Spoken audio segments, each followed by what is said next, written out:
గుంటూరు జిల్లా మాచర్లలో దారుణం చోటు చేసుకుంది. ఈ నెల 22న కిడ్నాప్ అయిన సాయి సాత్విక్ హత్యకు గురయ్యాడు.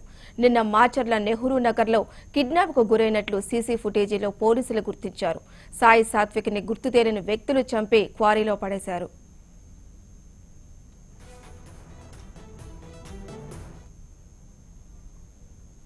దీనికి సంబంధించి మరింత సమాచారాన్ని మా గుంటూరు ప్రతినిధి నరసింహ అందిస్తారు. నరసింహ, చెప్పండి.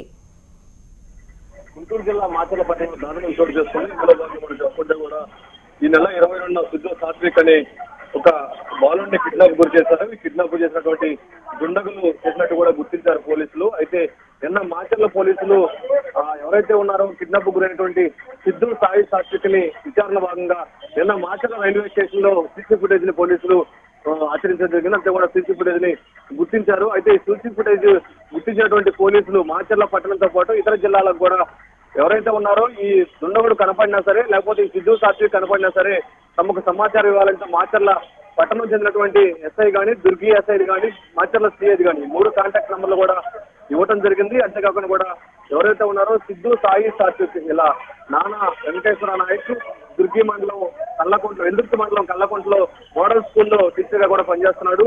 అయితే 3 రోజుల క్రితమే మాచర్ల పట్టణం నెహ్రూ నగర్ లో ఆడుకుంటూ బయట ఉన్నటువంటి సాయి సిద్ధు సాత్విక్ ని కిడ్నాప్ గురి చేసినట్టు దుండగులు గుర్తించారు. అయితే ఈ కేసుని పోలీసులు ముమ్మరం చేస్తున్న క్రమంలోనే నిన్న సీసీ ఫుటేజ్ గుర్తించినటువంటి పోలీసులు గుర్తించారు.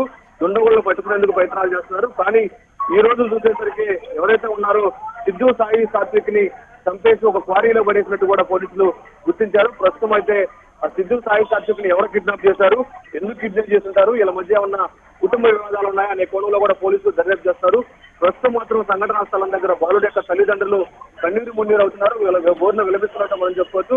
ఇప్పటికే సిద్ధు సాయి సాత్విక్ యొక్క డ్రెస్ ను గానీ, చెప్పులు గానీ, బాలుని కూడా గుర్తించారు. ప్రస్తుతానికైతే ఇంత దూరానికి, ఇంత ఘాటుకానికి ఎవరో తెగించుంటారని పోలీసులు మాత్రం దర్యాప్తు చేస్తున్నట్టు మనం చెప్పుకోవచ్చు.